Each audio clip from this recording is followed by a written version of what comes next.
The following program is a Greenlight Maine production being brought to you in part by Bangor Savings Bank.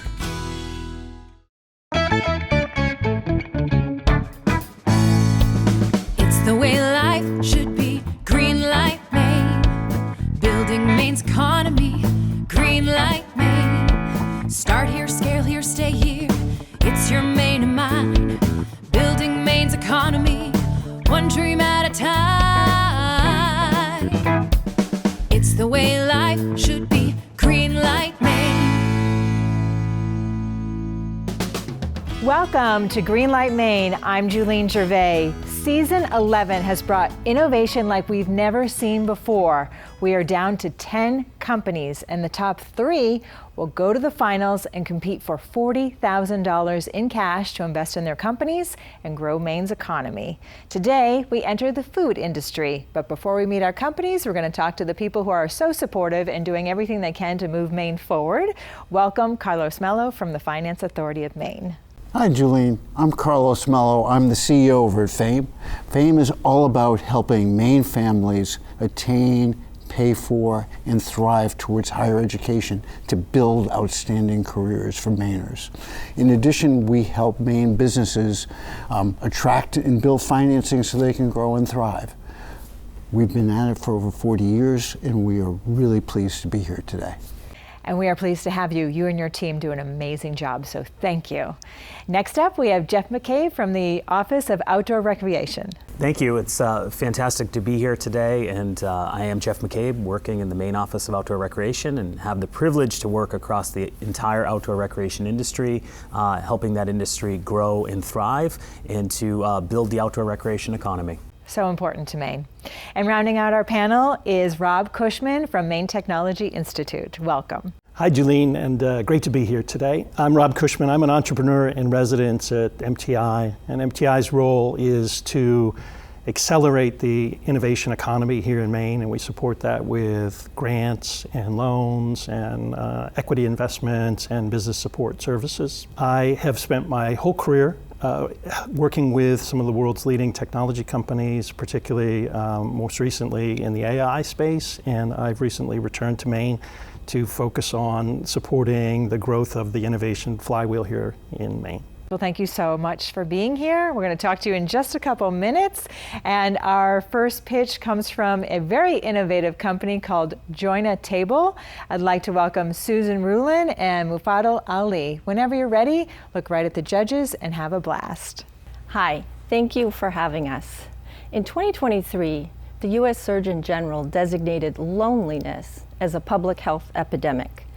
And you might think that's the result of social media, but if you look at the research, our decline in social and civic engagement has actually been happening since the 1950s. Now, it's also true that for thousands of years, we've been building community by breaking bread together across all cultures and all social classes. We just don't do it as much anymore. So we built Joyna Table, a platform that safely brings people together for shared in-home dining experiences. We provide structure, identity verification, and level set expectations so you can feel comfortable going into someone else's home and they can feel comfortable stepping into yours. Initially, our revenue will come from platform fees, but as we grow and expand, we'll incorporate corporate partnerships and sponsorships so that we can be inclusive and accessible to everyone. And later, as we build out our marketplace, we'll also fold in commissions and affiliate referrals. Our customer discovery has shown a strong demand for structured in-home connection. Inspired by shared bean suppers, friendly Mainers and people across the country are eager to pull a few extra chairs to their dinner table. But Joyna Table is more than just a platform for convening diners. We're also a tech company looking to define the future of AI jobs here in Maine. Behind the scenes, we're creating systems that will carry out the operational and technical complexity while allowing our small team to focus on what's really important, which is creating personalized experiences for the community. Historically, one of the biggest barriers to tech in rural areas has been access to specialized technical skills. not talent, because the smartest people have always been here. AI tools help bridge this gap by carrying out technically complex tasks with simple but well thought out instructions. By combining AI and human ingenuity, along with human oversight, we're creating a system that will equip our workforce to take on new roles in AI engineering and operations, as well as community success. Because it is about creating opportunities for connections. It's about the rural innovators who will be building Joyna Table, and it's about the renewed sense of community that we hope will last long after the plates have been cleared away, once we start to gather and break bread around our tables. Thank you. And Maine is the perfect place to launch this and break bread, so congratulations to you both. Okay, Carlos, kick us off. Thank you. I'm really fascinated by the connection between building community around the table and AI. So talk to me more about that. How did you come up with that thought? For me, it was during the pandemic, and my children were back from study abroad programs, and they were back in college, and I noticed they were very kind of down, depressed, but we were all experiencing a big trauma that was the pandemic. So one night, my husband and I hosted an in-home restaurant for a few of their friends. It was after we were vaccinated, and I noticed that sense of well-being continued long after the dinner itself happened. So I knew there was something there, and then I started researching Robert Putnam's work. He's a political scientist, but he's done a lot of work in the social and civic engagement space, and I thought, oh, I think there might be a startup idea here. And then I was joined by my co-founder, Mufadal, who has a very strong technical background, and we put that together, the thought of the platform together then. Great story. Jeff. I love this concept. It reminds me, my grandmother always taught us there was always an extra seat at the table. So excited to have this conversation today. And I'm kind of curious, where do you see Joyna Table, say, in a year from now or 2 years from now? I think we'd like to have a city-by-city rollout, so we'd like to eventually get to 15 to 20 cities. I believe that there's a network effect at play that will help us really grow and expand. We'll probably start in a city like Portland and Waterville, and it'll be interesting to see the difference between rural and urban engagement, but we're very eager to study it. Thank you. Rob. Love the idea, and I love to see you all leaning into that long tradition of New England bean suppers. As you think about scaling this, right, I think one of the challenges in the sharing economy always is how do you maintain a consistent customer experience as you onboard hosts and kind of curate your provider base. How do you envision that kind of working in your platform, and how do you maintain guardrails around quality as you go ahead? Yeah, I think that's a great question. I think our role, as I said, is we are conveners, and we want to vet the people who are coming to your house to ensure safety, and we have very strong guidelines around it, and we're going to be building our tooling around that, and that is our core principle. But that diversity is what we're leaning into, that every experience when you go to someone's house will be inherently what they offer. What we promise is that safety, but what we want to kind of push forward on is that every experience will be different, and that is going to be our strength. Excellent pitch. I feel like everybody has their traditional, like, grandma's recipe that they would like to share with everybody, and I can really see people leaning into this. So good for you guys, because it's like Airbnb-ing your kitchen, right? 100%. Exactly. All right. And for our folks at home, how can they reach you? Joynatable.com or hello@joynatable.com for email. And you can find us on social media. Perfect. Well, thank you so much, and we can't wait to see where you guys go with this, so good luck. Thank you. All right, we're going to take a short break and hear from our sponsors, and we'll be right back with another amazing company. Don't go away. All right, come on over. Awesome job.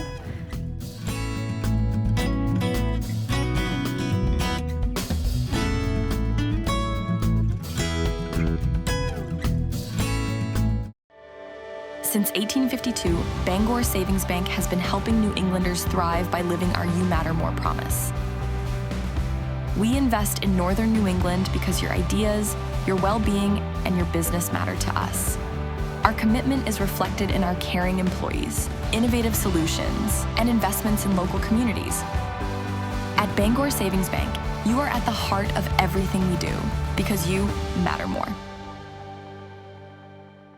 The people at Fame know what it takes to not just open a business, but ensure that it's successful. To have people in your corners is really helpful. Fame works for Maine, helping create a bright economic future.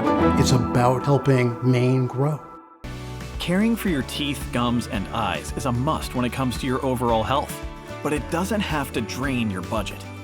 Delta Dental provides affordable, dependable dental and vision coverage for individuals and families looking for preventive, long-term care. Whether you're still working, retirement is on the horizon, or you're a small business owner, we've got a plan for you. So choose coverage that cares from Delta Dental.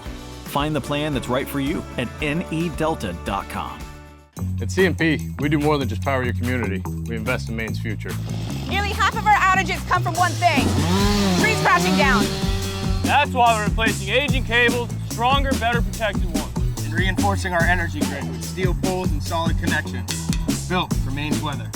And we're training the next generation, creating good jobs with competitive wages. For Mainers like us. And me. CMP, where energy meets humanity. Good job, Kelly. Welcome back to Greenlight Maine. Our next company is producing a top quality product right here in our great state. I'd like to welcome Shelley Schultz from Healing Home Foods. Whenever you're ready, look right at the judges and have a blast. Thank you, Julene. Hi, my name is Shelley Schultz. I'm a native Mainer, and I own Healing Home Foods in Oxford.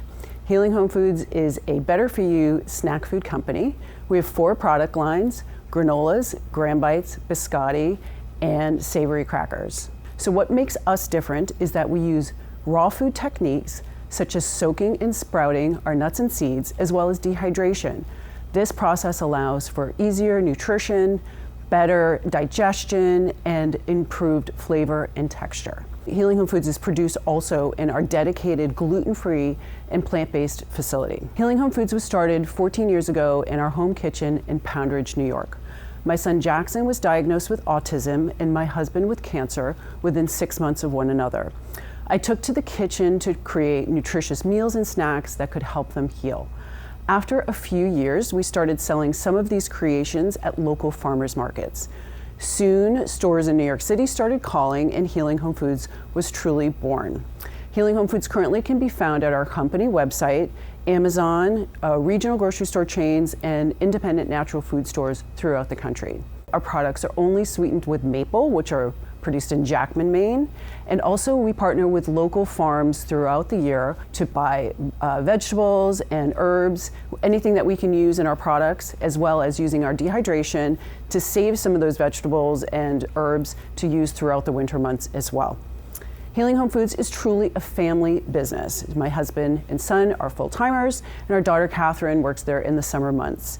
The rest of our staff is all women, and we work hard every day producing these nutritious and delicious snacks, but largely we use our hands for this process. So we love some equipment and some tools to be able to create more of our best sellers, as well as roll out some additional products that we have that are ready to go. Winning Greenlight Maine would allow us to buy some equipment or tools and give our hands a little bit of a break. We also brought samples with us today as well. Thank you. An excellent pitch, and I can say your products are delicious because I've had them. Thank you. Okay, Carlos, kick us off. Thank you, Shelley. It's a cluttered space in getting healthy snacks on the shelf. How are you breaking through that clutter? What's your distribution strategy? So we have a unique distribution strategy because we are a premium product. So we do not sacrifice in any way on our ingredients. So we use organic, almost everything is organic, and we're using alternative ingredients like nut flours. These are very expensive premium ingredients. So using the traditional distribution models has been very challenging for our business because once you're done paying the distributor and the stores are marking up, we're going into premium stores, so 40 to 50% markup from the stores. There's really not much margin left for us after that process. It's very challenging. Every food company faces this, and the margins in foods are so small. So what we have done is I've taken a little bit different route where we have gone directly to the stores ourselves. My husband worked on Wall Street for 30 years as an institutional equity salesman. So he is our salesperson, and we go either directly into the stores and bring our products, or we call them on the phone. We do use a couple of distributors, like we sell our products at Wegmans, so we do use a distributor there. But we avoid it if we can, and it takes longer, so our growth has been a little bit slower, but we'll be able to maintain some margin and be a profitable company, which is really challenging in the food space. People are become more and more educated now about those quality ingredients and the process that we use. So we do break through, it just takes us a little bit longer due to the methods of which we're getting into the stores. Jeff. Excellent. Thank you, Shelley. Appreciate you mentioning the need or the interest in updating some equipment, and I'm kind of curious, beyond that, what else do you see in the next 1 or 2 years for Healing Home Foods? Well, certainly growing the product lines that we have, being able to get into more stores. We do have new product lines that we would like to introduce, and leaning into that, being able to just produce more and to create other products is kind of our goal. But also, because we are not going through traditional distribution methods, we do have to start advertising a little bit more. For the most part, the business has kind of come to us. And now we need to put a little bit more, especially because we're not going through traditional distribution. We need to spend a little bit more money through advertising and things like that as well. Great, thank you. Yep. Rob.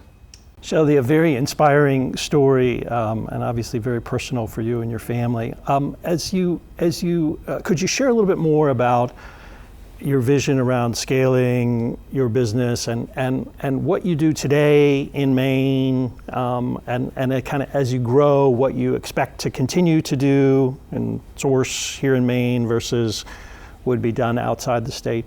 Yeah, I mean, we would like to go as far as we can sort of with our current distribution model, but ideally what we do is that we get large enough where we can go into distribution, where we're able to spread those costs out a little bit more over our business, so we can absorb some of those distribution costs, which enables us to really start to scale and get into larger grocery store chains that would enable us to grow at a much faster pace. So really it's just about sort of pouring gas on it a little bit to get it going a little further.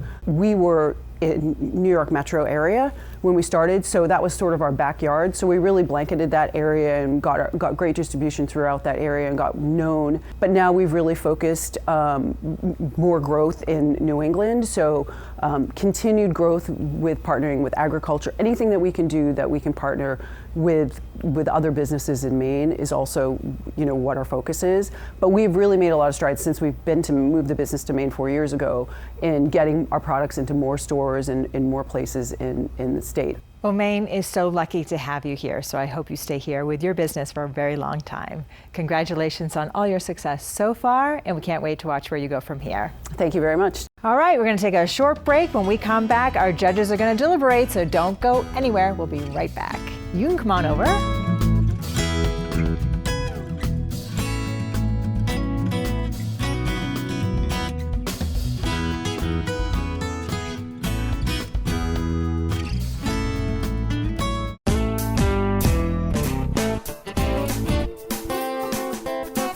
Your LinkedIn profile is one of the first places people look when they want to find out about you.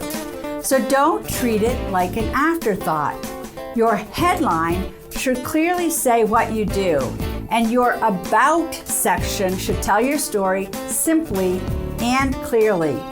Your experience and education should back it up. Think of LinkedIn as your online digital reputation hub. Make sure you set your profile to public so AI can find out about you. I'm Nancy Marshall, the PR maven, and I've been in public relations since before the internet. Today, PR is more important than ever to help you get found, get known, and to grow your business. Albin, Randall, and Bennett, committed to providing accounting solutions to Greenlight Maine startups, working with businesses and organizations that operate locally and nationally. ARBCPA.com. It's Military Appreciation Month at Pape Chevrolet, and we're honoring all our active and retired service members with $1,000 in bonus cash. Plus, anyone can score 0% APR financing when purchasing a new 2026 Silverado 1500, or save on the 2026 Silverado 2500 or 3500 HD with 3.9% APR financing. And our free 6-year, 100,000-mile powertrain warranty comes standard with the purchase of any new Chevy. Come see why. You always do better at Pape. Whether you're a small business or a big business, whether you're cutting edge or looking at a traditional industry in a whole new way, whether you're on the coast, in the city, a small town, wherever, if you're an organization here in Maine, if you want to innovate and if you want to grow, we want to support you. We're the Maine Technology Institute. Welcome back to Greenlight Maine. Our judges are going to talk this out and take a deep dive into these two amazing entrepreneurs. Let's start with Joyna Table, only because they pitched first. What did you think? Well, a great concept of taking AI and building it with social interaction. I know it came out of the COVID time frames and we're all suffering with that, so trying to fill a really important need. Challenge is, how do you take it from a local experience they've had now and really scale it, build it with the AI and the like. So I'm fascinated to see how they're going to tackle that. Absolutely, yeah, they have tremendous opportunity. It's just going to be a process, right, to get from like stage 1 to 2 and so forth. Jeff? Yeah, I love the concept at a time when, having social engagement is vital to society. I really like the pitch and really curious about the scaling of it and looking at, a rural model and a more urban model as well. But yeah, just, at the beginning phases and seeing how that's going to scale moving forward. So, Rob? Yeah, I think the team is addressing a really important problem statement that I think is really realistically getting worse, not better in our society in Maine. So I think that, hats off to them. They're doing it in a platform-based model, which I think is really the way to build something that scales, right, with technology at the core, and they've clearly got some ideas around how they build AI. How do you scale kind of out of this immediate area, but also how do you deliver a consistent customer experience? And I think also, right, that sort of safety and security side of thing, right, is a big deal in the sharing economy as well. So. Okay, switching gears, Healing Home Foods, another great story of how she started her business. And it's a real interesting mix between traditional food production and processing and trying to distribute it on a national basis and doing it sort of a little bit of the new way and the old way at the same time. Owning that premium price point and recognizing that they can be sustainable at all different levels of production so they don't have to grow into profit really is an intriguing, it's sort of the best of the old and the new all at the same time. Yeah, I would say, earning their customers through, great taste, great, ingredients and high quality. Really exciting to hear their story, hear how it is a family business. And I'm just really excited that we didn't have to sample the products on camera. They were delightful. They were. Terrific, Maine-based growth story right there. They're making the product in Maine, they're sourcing the ingredients in Maine, they're building that model on the sort of traditional manufacturing and distribution model, and that is going to be a headwind for them to really scale next, and I think that's their most important challenge looking forward. Yes, I really like that they were operational in New York and they chose to move their business back to Maine. That is no easy feat to move a business like that. But they are operating in Oxford and creating jobs. And all right, so if one or the other were to make the finals, just real quick, what would you like to see from them? Because, you guys have your work cut out for you. This is really a tough decision. The two are dramatically different. And so one is, how do you do exactly what Rob said? How do you take that business and grow it from a traditional model? And the other one, how do you win in the social economy while keeping all the guardrails, keeping everything in place that you need to have. So they're two phenomenally different stories, but they're really intriguing. Nice. So maybe more draw that out if they were to come back. Absolutely. Okay, Jeff. Yeah, you know, along those similar talking points and in discussion there, I think it's, you know, it's figuring out what does that scale look like as it grows. You know, thinking of the one, and then the other, you know, thinking about as they grow, you know, how they stick to their base as far as their story, where they came from, and make sure that they continue to have locally sourced ingredients and that high quality that they have right now. Yeah, I think for Healing Home Foods, right, the challenge is going to be as you become a large player, right, that's going to force some harder choices about, you know, kind of how true do you stick to your brand, to your existing strategy, right? And what trade-offs are you going to be willing to make? And I think we'd love to hear more about that.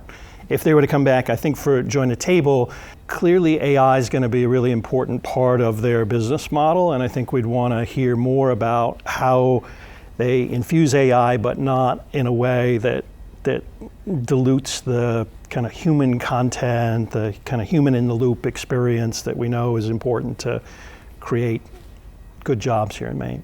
Absolutely. All right, excellent discussion. Just going to give you one more minute to get your final answer of who's going to move forward. And we're going to take a break, so please stay with us to find out who the winner is. We'll be right back after this message. Awesome, guys. Have fun. You don't have to do college the usual way. At Thomas College, we do college differently. We do academics differently. We do success differently. We do community differently. We do innovation differently. We do careers differently. Where belonging isn't promised, it's lived. We don't just prepare you for a job, we empower your future. It's time to do college differently. Junior Achievement of Maine accelerates economic mobility for Maine students by equipping them with the skill sets and mindsets to envision choice-filled futures. Thanks to a network of over 800 volunteers across the state, students are being introduced to career pathways they may not know exist, building workforce development skills and accessing professional development networks, all before they graduate. Join JA Maine in ensuring a stronger future for Maine and its students. Welcome back to Greenlight Maine. The entire show comes down to this moment. We're going to tell you who the winner is. Judges, I'm going to count you down. 3, 2, 1. And that means Healing Home Foods gets the green light. Congratulations to Shelley, you're moving on in the competition. Well, that's all the time that we have for today. We appreciate your comments, so please keep them coming. And if you or someone you know is opening a business, we have a lot of resources on our website at greenlightmaine.com. We'll be back next week with 2 more amazing companies. Please join us then. Have a safe and successful week. Congratulations, Shelley. Come on over. Thank you. Yes. Greenlight Maine would like to thank our premier partner, Bangor Savings Bank, our corporate partners, and our sponsors. Thank you.